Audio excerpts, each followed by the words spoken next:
বসন্ত এবং ভালোবাসা দিবসের শুভেচ্ছা একসাথে। দিনটা শুক্রবার, লাকিলি ছুটির দিনও। নিশ্চয়ই বসন্ত উদযাপন এবং ভালোবাসাবাসী খুব ভালো মতোই হচ্ছে সবারই। তো এই সময়ে একটুখানি জানিয়ে দিই যে অ্যাকচুয়ালি সংবাদপত্রগুলো আজকে কী খবর আমাদেরকে জানানোর চেষ্টা করছে। দিনটা শুক্রবার, আগেই বলেছি 14ই ফেব্রুয়ারি, সেটাও আগেই বলেছি, সালটা 2025, 1 ফাল্গুন, পহেলা বসন্ত, 1431, 1400 সাবান, 14 সাবান 1446। আর শুরু করছি আজকের সংবাদ শিরোনামগুলো প্রথম আলো থেকে। ডিসেম্বরের শেষে জাতীয় নির্বাচনের চিন্তা, সরকারের প্রথম লক্ষ্য ডিসেম্বরের মধ্যে নির্বাচন করে ফেলা। ইসিও এই সময় ধরে প্রস্তুতি নিচ্ছে। বিএনপি চায় এই বছরের মধ্যে সংসদ নির্বাচন, জামায়াত চায় প্রয়োজনীয় সংস্কার শেষে নির্বাচন, নাগরিক কমিটি চায় ডিসেম্বরের গণপরিষদ নির্বাচন। আজ পবিত্র শবে বরাত।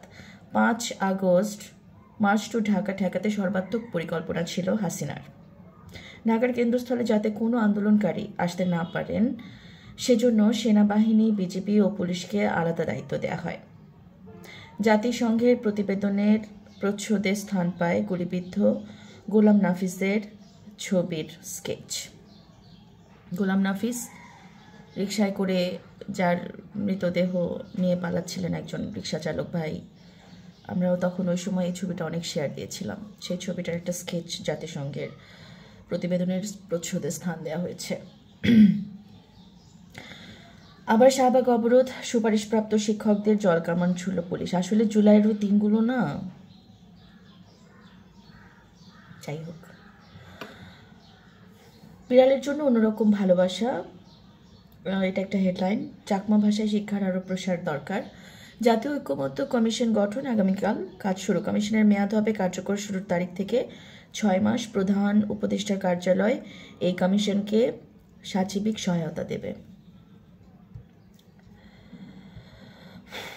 প্রথম আলোর সংবাদ শিরোনামগুলো শুনলেন, এবার সমকালের সংবাদ শিরোনামগুলো জানাই। বিএনপিকে উপেক্ষা করে স্থানীয় নির্বাচনে এগোচ্ছে সরকার।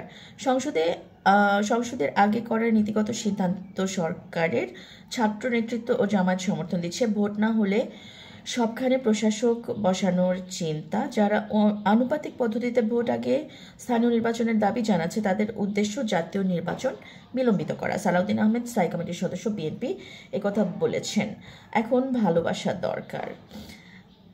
শফিক রেহমানের একটা সাক্ষাৎকার প্রকাশ করেছে সমকাল। অন্য দেশের সংস্কৃতি বলবেন না এটিকে, এভাবে সংস্কৃতিকে আলাদা করা যায় না, এটি একটি নদীর মতো চলমান প্রক্রিয়া। আমি একমত। কোন একজন উপদেষ্টা বলেছেন যে ভালোবাসা দিবসের নাম করে তামাশা করবেন না। তামাশার কি আছে? এখন যেটা সবচেয়ে বেশি প্রয়োজন সেটা হচ্ছে ভালোবাসা।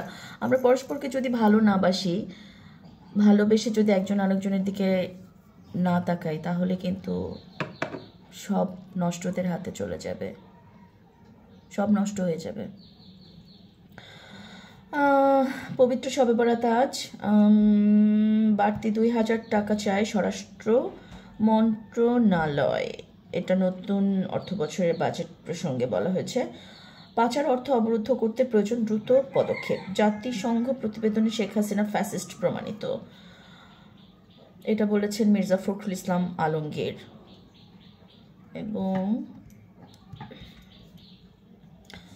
আর একটা যেটা নিউজ, সেটা হচ্ছে এগুলো নিউজ পড়া হয়ে গেছে। ওকে, সমকালের হেডলাইনগুলো আপনারা জানলেন। এখন বিবিসি বাংলা অনলাইন যেটা আছে, সেখানে আজকে কি হেডলাইন করেছে সেগুলো একটু আমরা জানি। দ্বন্দ্বের পথে বিএনপি জামায়াত। শুক্রবার প্রকাশিত পত্রিকাগুলোর প্রধান শিরোনামে ডিসেম্বরে নির্বাচন হতে পারে প্রধান উপদেষ্টার দেয়া এমন বক্তব্য প্রাধান্য পেয়েছে। সেই সাথে জাতিসংঘের প্রতিবেদন, শেখ হাসিনাকে দেশে ফেরাতে তৎপরতা, বিএনপি জামায়াত দ্বন্দ্ব, এমন নানা খবর আলোচনায় আছে। গত 1 সপ্তাহের মতো হবে, যাই হোক, এটা কনসার্ন না। যাক, আওয়ামী লীগ নিষিদ্ধের দাবি আবার কেন আনছে বৈষম্য বিরোধী ছাত্র আন্দোলন? অবশ্যই আমি কোনো দল নিষিদ্ধের পক্ষপাতী না, কিন্তু ধর্ম নিয়ে যারা রাজনীতি করেন এমন কিছু দল, তারপরে এই যে স্বৈরশাসক যারা ছিলেন লাস্টলি, তারা, আমার কাছে মনে হয় যে এতে নিষিদ্ধই করে দেওয়া উচিত। যদিও আমার কথাটা আসলে মানে গণতন্ত্রকে সাপোর্ট করার মতো কোনো কথা নয়, কিন্তু তারা যা করেছেন, যেভাবে করেছেন, সেই ব্যাপারটা আসলে মাথায় থাকলে এদেরকে আসলে ভালো লাগার কোনো কারণ নেই বা এদেরকে মাঠে থাকতে দেওয়ার কোনো কারণ নেই। ডিসেম্বরে হতে পারে জাতীয় নির্বাচন, প্রধান উপদেষ্টা মণিপুর রাষ্ট্রপতির শাসন জারি। যুদ্ধবন্ধে আলোচনায় রাজি রাশিয়া ও ইউক্রেন, আলামত ধ্বংস করলো কারা, ইত্যাদি। এই ছিল আজকের মতো সংবাদ শিরোনাম। আরও একটা বার বসন্তের শুভেচ্ছা এবং ভালোবাসা দিবসের শুভেচ্ছা।